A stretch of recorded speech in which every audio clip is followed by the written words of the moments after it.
Sorry, guys, I had to get my Red Bull. You guys feeling me, right? All right, guys, we're about to have a fantastic conversation and one-on-one opportunity to speak to one of the brightest minds in the real estate business and marketing business. And one of the people who has, I just learned this the other day, spent $150 million over the last decade in marketing alone, to build his businesses and build his teams. I want to introduce you guys to Mr. Robert Palmer. Good evening, ladies and gentlemen. How's everybody doing tonight? All right. I'd like to welcome to the stage the lyrically acclaimed. I like this young man because when he came out with the phrase. Yeah, guys, marketing. You know, marketing is the primary reason anyone knows who I am, cares who I am, why I'm standing here today. A long time ago, I realized in our industries, whether that's mortgage, title, real estate, anything related to our service industry, we don't sell things. We don't have a product. We don't have a patent. So if you want to make yourself unique, if you want to build a business that can grow beyond your personal production, I realized the key to that was marketing. Because marketing is the thing that people can't take with you when they leave. You know, a team member leaves, they go start their own business. They start their own mortgage company, they start their own real estate team. They can do a lot of the same things you can do. But what they lose is access to the brand and the marketing that you built to help build your business. And so realizing that early on propelled me to a place where at my peak, spending $25 million a year on TV and radio, and then one day waking up and realizing I didn't have to spend that much anymore. People knew who we were. We'd become a household name in a lot of markets. And so all those inbound calls kept coming even as we cut back the marketing. And so guess what happened? A big chunk of that $25 million a year became extra profit to the bottom line. And so there's a lot of things marketing will give you, from freedom to build, freedom to scale, freedom to grow beyond your personal production, and ultimately the most lucrative path to profits. And so I'm excited to have a discussion here today with David, talk about some marketing, some things we see coming and changing right now in real estate marketing, because the market is changing. And we're excited to share that with you today. All right, give him a round of applause, ladies and gentlemen. Guys, listen, Robert, $150 million over 10 years is no small amount of money to market. How did this start for you? Because it didn't start with $25 million year one. How did it begin and how did it grow to that? Yeah, so direct mail was really where we got started. So, winding back right after the financial crisis, I start my own company. I'd had some success working for other people. I'd saved about $1.5 million, and I used that to launch my company. And we're a very regulated business. We had to keep that money in the business, so I couldn't touch it. So all that money was locked up. And so we had to figure out how are we going to maximize the profit we could make per deal, because we were running on thin margins and the world was collapsing around us. This was 2008. And so I realized that by generating the marketing and going directly to the consumer, we could maximize those profits. We could put more of the money back in the company's pocket. And we started with direct mail. And the funny thing is, direct mail was expensive. And so my girlfriend at the time, now wife, and I literally would spend our nights running the copy machines, stuffing envelopes, and doing it ourselves. And we got up to where maybe we were doing, 10,000 pieces of mail a week, which is a pretty good number.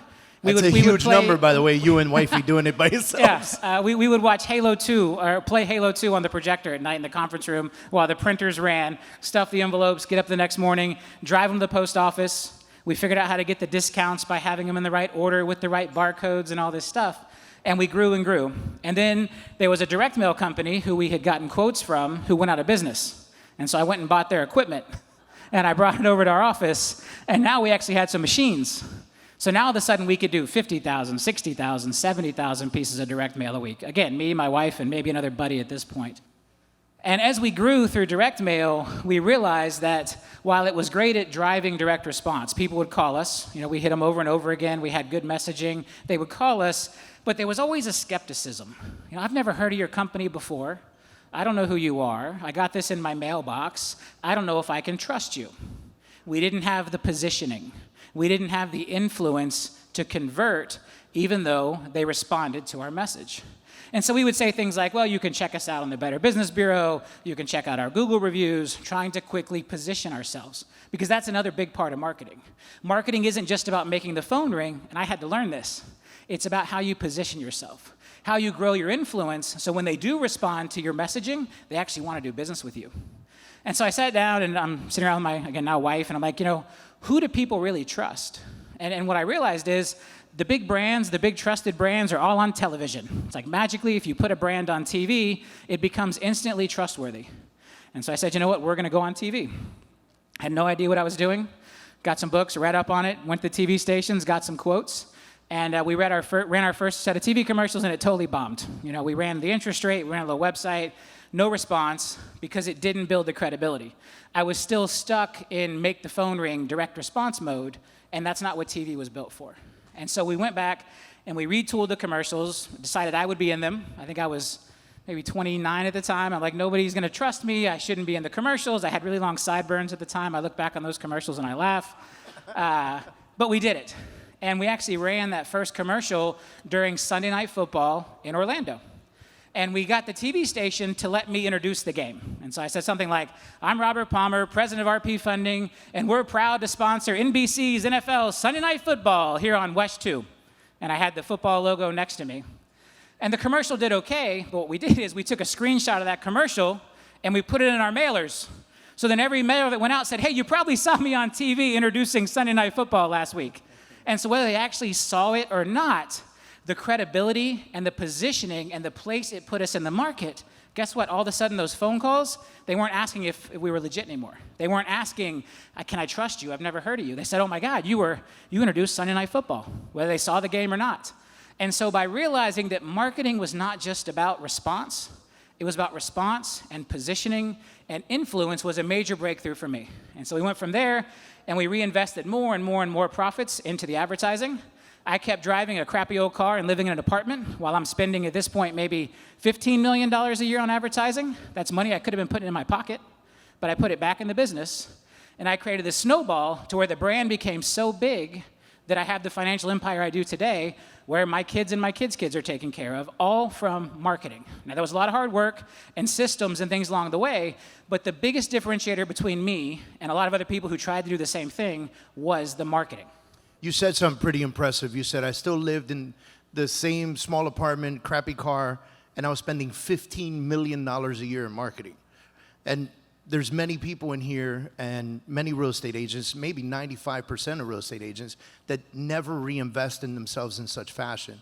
What gave you that discipline to want to do that? And what piece of advice would you give agents so that they can have a shift in their mindset and say, I need to put money back into myself consistently and keep driving this crappy car? Yeah, I think I had really lofty goals. I really wanted to accomplish a lot. And I knew if I made myself too comfortable, well, hey, maybe I'll get a little bit nicer car, or maybe I'll get a little bit nicer apartment, maybe I'll buy that house in the middle. I knew that once I ripped that Band-Aid off, it was going to be really hard to keep grinding. It was going to be really hard to keep showing up and stuffing envelopes and working as hard as I was and putting everything back in. And so by purposely keeping myself uncomfortable, by purposely not giving into that self-reward, that gratification for longer, I was able to push more money back into the business. So then when I hit a point where I finally did start taking chips off the table, there were a whole lot of chips to take off the table. And one of the best decisions I ever made. My wife almost left me at the time, my girlfriend. She's like, are we ever going to stop this? I was always the optimist, like, hey, a couple more years of this, it's going to be great. She's like, you've been telling me that for 5 years. Like, when is it ever going to be enough? And honestly, she probably got me off the hamster wheel a little earlier than I would have. I may still be doing it and living in a crappy apartment. It's just who I am.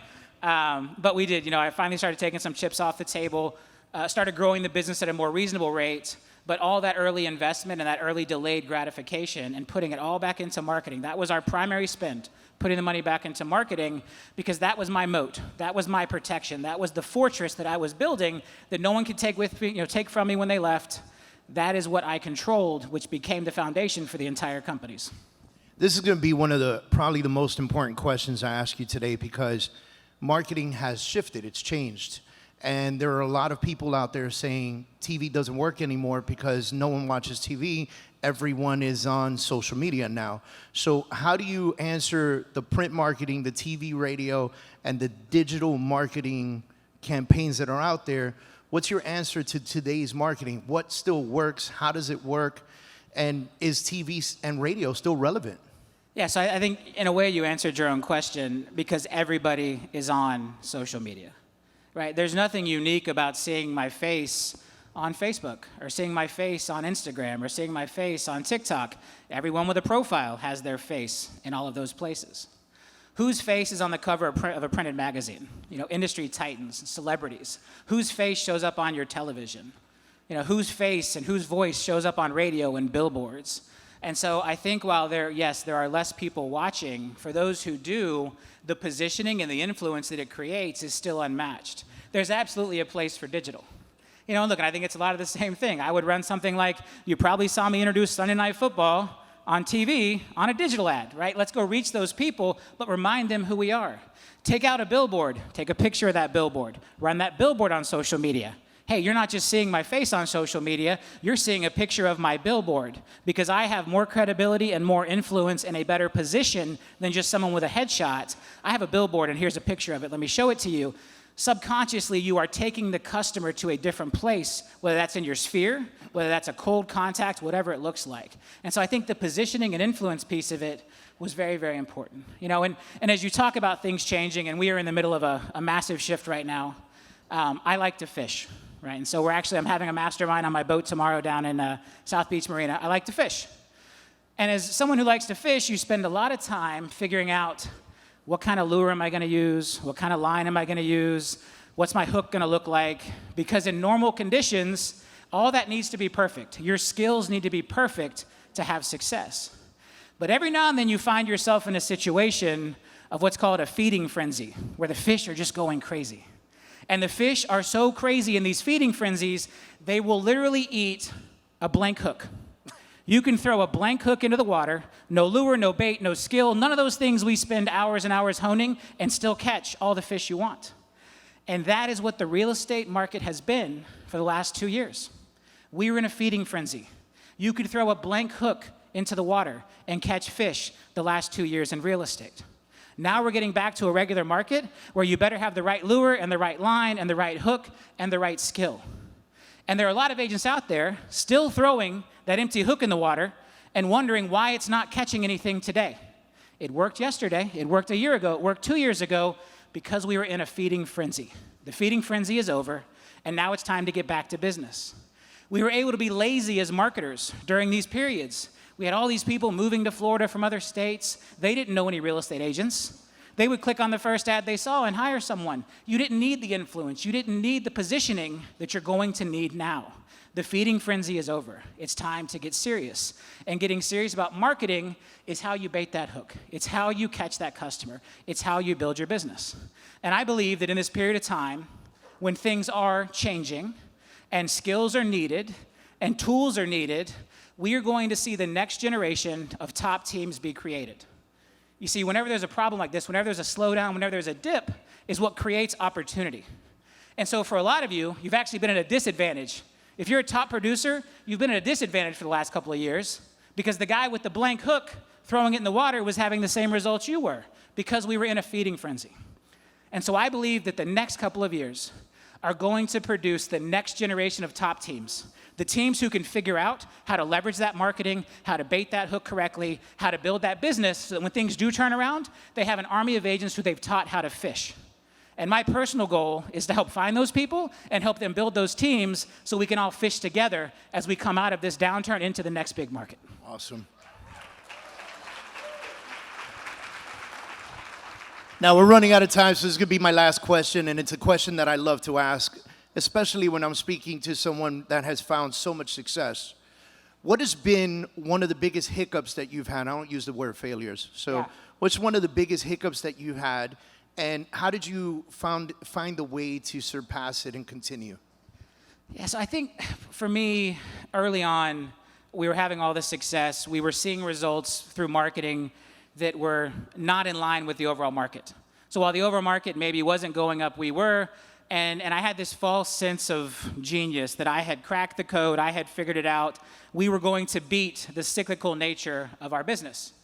Mortgage, very cyclical, 3 to 4 year cycles. Real estate, not quite as cyclical, usually 7 to 10 year cycles. We've had a little bit extra time on this last cycle because the bust was so bad in 2008. But cycles are a part of this business. And not understanding that, or maybe understanding it but forgetting it, and thinking that I was better than the cycles. Because no matter who you are or how good you are, the cycles do matter, and the cycles will impact your business. And it tripped me up. We grew too fast, we grew into a boom, we had to lay people off. This was back in 2013. I almost lost everything because I leaned into a cycle, not realizing it was the cycle that drove my success as much as it was my own skills. And this is what we're seeing right now in real estate. A lot of big companies leaned into the cycle. They leaned into the last 24 months. They staffed up, they got new offices, they gave themselves raises, they bought new cars, and now reality is back, and things are getting tough. And so the best thing I learned through that experience is the entire time you're living in a boom cycle, you should be thinking and preparing for the next bust. And then the entire time you're in that bust cycle, you should be thinking and preparing for the next boom. Because if you live in the cycle you're in today, you are just counting the days until that strategy blows up in your face. We are a cyclical business. There are cycles that will change. Always be looking to the next side of the cycle as you build and prepare your business. Awesome. Round of applause, ladies and gentlemen. Guys, Robert Palmer is an amazing marketer and businessman. Who would like to spend more time with him? See, Robert said he's going to host a private mastermind on his boat tomorrow. Let me correct him. He's going to host a private mastermind on his yacht tomorrow, okay? And topics are definitely going to include everything that he's discussing right now, the marketing and how to be beyond production and how to develop stronger and more profitable businesses. This is not something that he opens up often. We had a conversation. I said, I did this last year in Jersey. Will you do this with me this year? He was like, hell yeah, man, let's do it.